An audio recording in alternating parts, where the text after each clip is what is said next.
বন্ধুরা সবাই কেমন আছো? প্রথম পার্টে আমি বৈরামপুর আসার গল্পটা দেখিয়েছিলাম। দ্বিতীয় পার্টে থাকছে মন মুগ্ধ করা পরিবেশের কিছু দৃশ্য। দেখতে থাকুন পুরো ভিডিওটা। সকাল সকাল বেরিয়ে পড়লাম সাইকেল নিয়ে আমার ওয়াইফের মেসোর সাথে তাদের জমি ক্ষেত দেখতে। বাড়ি থেকে কিছুটা দূর এগিয়ে একটা সরু গলি ধরলাম।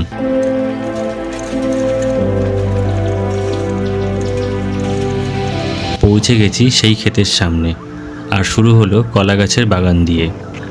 এই জমিতে শুধু কলা গাছ না, আরও অনেক রকম শাকসবজি একসাথে চাষ হয়।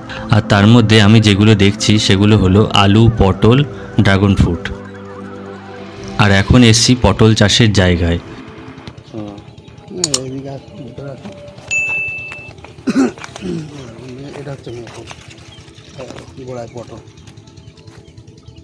ও আচ্ছা আচ্ছা, তো ফুলটা কি বাদ দিয়ে দেয় নাকি লাস্টে? মানে ফুলটা সরে যায়? ফুল ওরকমই থাকে, এরকম ফুল, হ্যাঁ ওরকম শুকিয়ে যায়। পটলটা বড় হবে, হ্যাঁ হ্যাঁ। এই ফুলটা আগে সব আমরা করতাম এরকম ভাবে, ফুলের মাথা কাটতাম, এই যে পুষতো, এতে হাত দাও, এটাই দেখো রেণু আছে, হাতে ডলো, হাতে ডলো, না ওই ওইটা নিয়ে এরকম করে ঠেকাতে হতো। আর এখন সব সময়ের তার দাম আছে, এখন সব জলে গুলে নেওয়া হয়।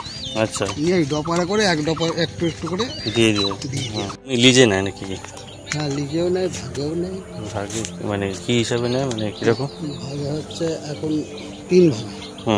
2 ভাগ যে চাষ করবে সে, যে জমি মালিকের 1 ভাগ। আচ্ছা। আর লিজ হচ্ছে জমির ওপর নির্ভর করে, বছরে 5,000 টাকা, 6,000 টাকা, 7,000 টাকা, 10,000 টাকা বেশি নেই জমির ওপর 1 বছর নাকি? এইখানে একসাথে অনেক মহিলারা পটল তুলছিলেন। খুবই তাড়াতাড়ি কাজ হচ্ছিল, যা হচ্ছিল। খেতে চাষাবাদ এবং তার ব্যাপারে সব জানার পর আমরা বাড়ির দিকে যাচ্ছিলাম। হঠাৎ এই গ্রামের অপরূপ দৃশ্য ক্যামেরায় লেন্স বন্দি করলাম।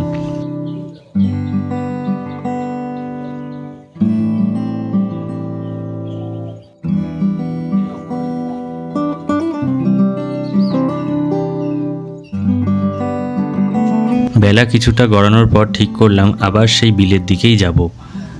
আর এই হলো আমাদের গাইড তন্নিমা।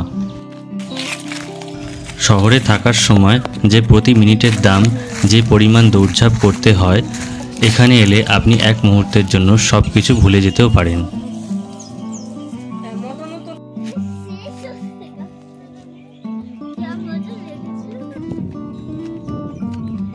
এটা হচ্ছে বাড়ির পেছনে সবচেয়ে বড় একটা ঝিল, আর এই ঝিলেই ধরা হচ্ছিল মাছ।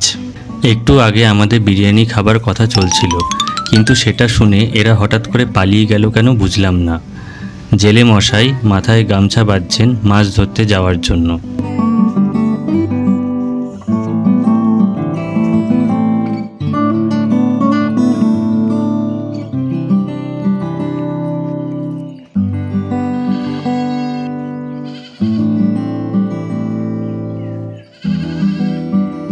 আর এই হচ্ছে সেই পুকুর যেখানে কালকে আমি স্নান করেছিলাম।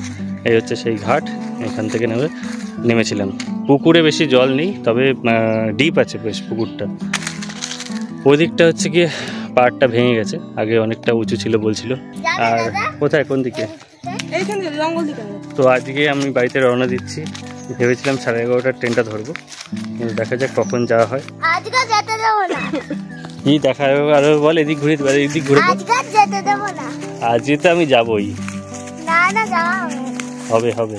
তো ব্যাপারটা হচ্ছে এরকমই, যেহেতু আমি প্রথমবার এসেছি তাই এরা জোর করছে যে আজকে যেতে দেবো না। হ্যাঁ, আর হচ্ছে গিয়ে আর একটা কথা, এই জায়গাটা সত্যি খুব ভালো লেগেছে আমার।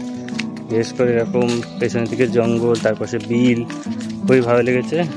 তো এই হচ্ছে সেই রাস্তা, আমি সকালবেলা যে রাস্তা দিয়ে এসেছি।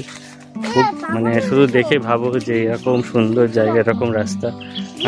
আমার ব্যারাকপুর থেকে খুব একটা বেশি দূরে না, ম্যাক্সিমাম 1.5-2 ঘন্টা রাস্তা। সেখানে এরকম জায়গা আমি পেয়েছি, অসাধারণ জায়গা। আর এই হচ্ছে সেই বাড়ি, যে বাড়িতে আমি আছি। আর এই বাড়ি, আর এই বাড়ির পেছন দিকটা এটা। টাটা টাটা বলে দাও। তো আমরা এখন বেরোতে চলেছি বাড়ির দিকেই। সময় হয়ে গেছে 10:55 বাজে। চলো আসছি, হ্যাঁ আসছি আসছি গো। তো বেরোতে চলেছি আবার বাড়ির পথে। 11:25 ট্রেন আছে, তো টোটো চলে এসছে।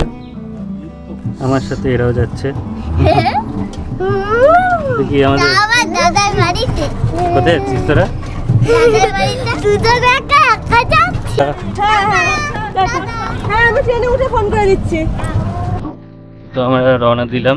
অবশেষে বাজে 11টা বাজে, তো 11:25 বা 27 ট্রেন আছে রানাঘাটের জন্য। রানাঘাট থেকে আবার ট্রেন চেঞ্জ করে ব্যারাকপুর। ঢুকতে ঢুকতে 2 ঘন্টা তো লাগবে। এখান থেকে যেতে মোটামুটি বলছে 15 মিনিট বা 20 মিনিট মতো লাগবে।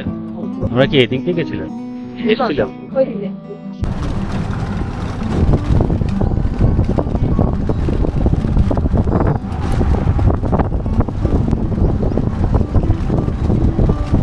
মেন রাস্তার দিকে চলে এসেছি, আর এই সামনেই মেন রাস্তা উঠছে, মানে বনগা চাকদা রোড যেটা, এখান থেকে আমরা ডান দিকে